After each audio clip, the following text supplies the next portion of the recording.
السلام علیکم ورحمۃ اللہ وبرکاتہ۔ جی تو ناظرین، میں ایک اور مرزا غلام قادیانی کا کفر آپ کے سامنے رکھنا چاہتا ہوں۔ مرزا غلام قادیانی قرآن مقدس کی کس طرح توہین کر رہا ہے اور کس طرح قرآن مقدس کے اندر تحریف کا جو ہے وہ قائل ہے اور بڑا دھڑلے سے کہتا ہے۔ ابھی میں آپ کو لے چلتا ہوں، بڑی توجہ طلب بات ہے، غور سے آپ نے سننا ہے۔ میں دو حوالے پیش کروں گا، پہلے حوالے پہ غور کرنا ہے، پھر دوسرے پہ۔ پہلا حوالہ میں روحانی خزائن مرزا قادیانی کی کتاب، اس کی جلد نمبر 22 صفحہ نمبر 220 سے آپ کو دکھانا چاہتا ہوں کہ مرزا قادیانی جو ہے وہ اپنے اوپر ہونے والی وحی، اپنے اوپر اترنے والا جو اس کا وہ کہتا ہے میرے اوپر الہام ہوتے ہیں، وہی آتی ہے، اس کے متعلق کیا کہتا ہے، ذرا یہ آپ نے دیکھنا ہے کہ وہ اپنے اوپر ہونے والی جو وحی ہے اس کے متعلق کیا، اس کا عقیدہ کیا ہے، نظریہ کیا ہے اور وہ کیا سمجھتا ہے۔ یہ روحانی خزائن جلد نمبر 22 اور صفحہ نمبر جو ہے وہ 220 سے میں آپ کو دکھانا چاہتا ہوں۔ ذرا توجہ سے دیکھنا، توجہ سے سننا، یہ مکمل دیکھنا تاکہ آپ کو بات مکمل جو ہے وہ سمجھ آ جائے۔ جی تو ناظرین، یہ دیکھیں مرزا غلام قادیانی اپنے اوپر ہونے والے الہام اور وحی کو کیا کہتا ہے، ذرا آپ نے اس پہ غور کرنا ہے۔ وہ کیا کہہ رہا ہے صفحہ نمبر 220، یہ روحانی خزائن جلد نمبر 22 سے میں آپ کو دکھانا چاہتا ہوں، ذرا توجہ کرنا۔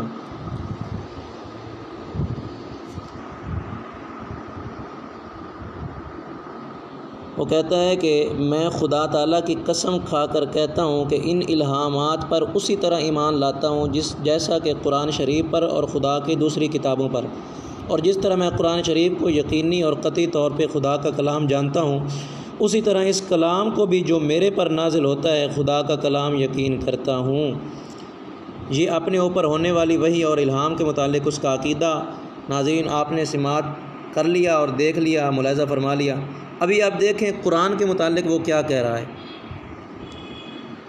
ابھی میں آپ کو اس کی دوسری کتاب دکھاؤں گا، روحانی خزائن جلد نمبر 3 ہے اور صفحہ نمبر 140 ہے، میں اس کا حوالہ آپ کو دکھاتا ہوں۔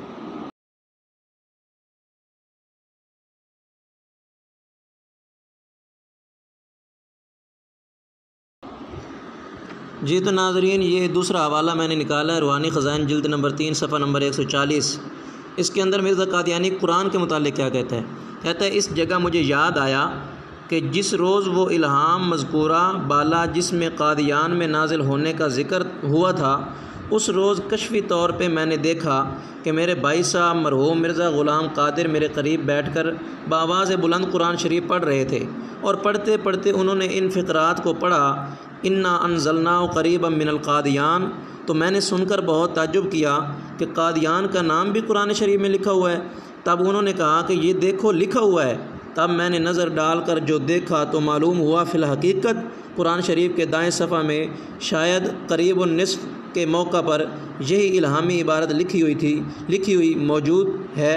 تب میں نے اپنے دل میں کہا کہ ہاں واقعی طور پر قادیان کا نام قرآن شریف میں درج ہے، اور میں نے کہا کہ 3 شہروں کا نام اعزاز کے ساتھ قرآن شریف میں درج کیا گیا ہے، مکہ اور مدینہ اور قادیان۔ اب ناظرین خلاصہ کلام یہ ہے کہ وہ کہتا ہے کہ جو بھی مجھ پہ کشف اور الہام اور جو بھی وحی ہوتی ہے اس کو میں اس طرح اس پر ایمان لاتا ہوں جس طرح قرآن پہ ایمان لاتا ہوں، یعنی کہ میری وحی اور قرآن کے اندر کوئی کسی قسم کا کوئی تضاد نہیں ہے۔ جس طرح قرآن کا مقام ہے اور قرآن کا اللہ کا کلام ہونا یقینی ہے، اسی طرح جو مجھ پہ الہام ہوتا ہے وہ بھی یقینی ہے۔ اور یہاں اپنا الہام بیان کر رہا ہے کہ مجھے یہ الہام ہوا کہ اللہ نے کہا کہ قرآن مقدس میں قادیان کا نام ہے اور قرآن ہم نے قادیان میں نازل کیا۔ تو دیکھیے سامعین، یہ تھا مرزا قادیانی لعین، دجال، کذاب۔ اللہ اس کی قبر پہ کروڑ ہاں ان گنت لانتیں کرے کہ یہ کس طرح کہتا ہے کہ قرآن جو ہے وہ قادیان میں نازل ہوا ہے اور قرآن کے اندر قادیان کا نام بھی موجود ہے۔